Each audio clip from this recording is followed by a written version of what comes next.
Hello everyone, and welcome back to Sam's Railroad Productions. In today's video, we're going to be opening up the Hornby Super Detail 462 Duchess class, City of Chester. The LMS Coronation class, also known as the Duchess class, was a series of 462 express passenger locomotives that ran for the LMS and later the British Rail. The first 10 of the class were put into colorful streamlined shroudings. A year later, 5 more were built without the casings. After 1944, and between 1949, all future Coronation classes were built without the streamlining, and the casings were removed on others. In total, there were 38 locomotives. 3 were preserved, and the rest were scrapped. Like I mentioned before, this version is the City of Chester. Let's open the box here. I'm not going to bother looking at the papers because all they are is show you where to oil. And I can tell you where to oil is the rods. That's about it, really. I just take it out of the box and set the box off to the side then. There we go. And pop them out the back, hopefully, without knocking anything over. Or breaking anything. Which I suppose is important. There we go.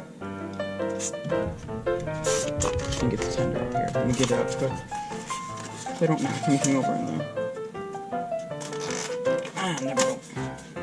Okay, set that off the side. And set it in here.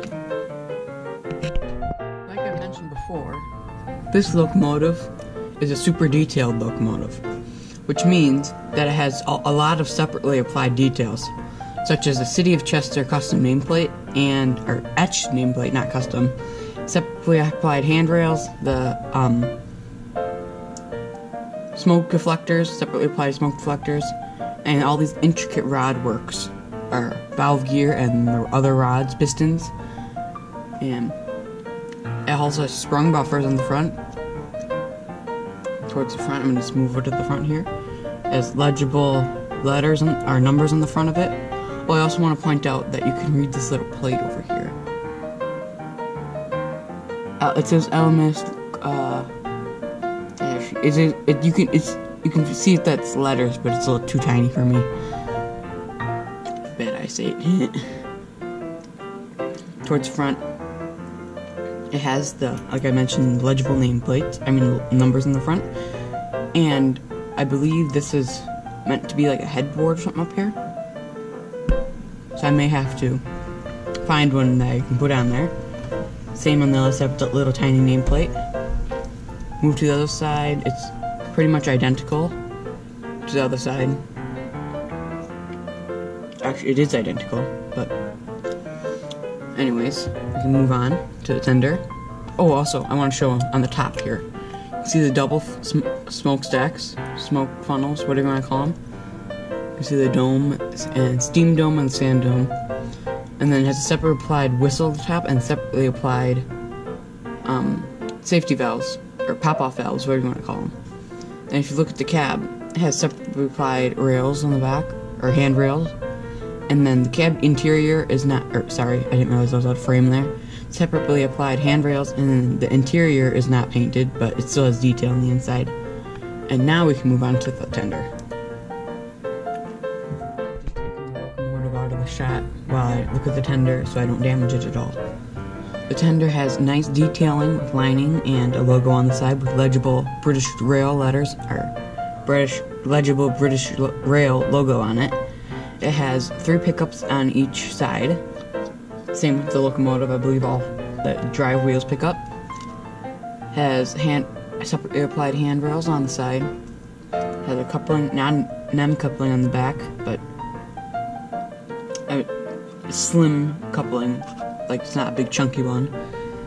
Sprung buffers, I believe this is the vacuum brake, I don't remember what it's called.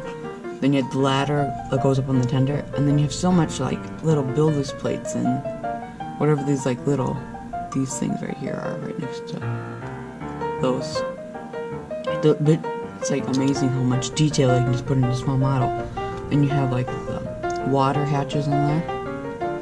Then you have the real coil, I believe. Then if you move to here, you can see there's printed, molded in detail, nothing painted at all though. Same to the other side. I also want to mention that the seller that I bought this from, he weathered the locomotive, lightly weathered the locomotive, so it makes it look realistic, and I think it looks really, really good. I can just see the wheels are brown instead of being black, like out of the box. Same with the pony truck here, and the front truck, leading truck. The rods, and like there's little speckles of like spray or dirt, or I don't know what you want to call it, on the side of the locomotive, and the smoke deflectors and the steam chests, just everywhere. And it makes it look like a whole ton better, I think. Same on the tender, you can see like towards the bottom here, kind of like speckles. I don't know if you can see it in the camera at all, but it does. And on the wheels and everything, it just makes it look really good. I think I can show you the thing running now that we've looked at it. I've got her loaded up onto the track, and since I do not own any British rail coaches, I have her loaded up with some of my L&E teak coaches from my my Hornby train set, my Hornby Flying Scotsman train set. So let's see how she performs.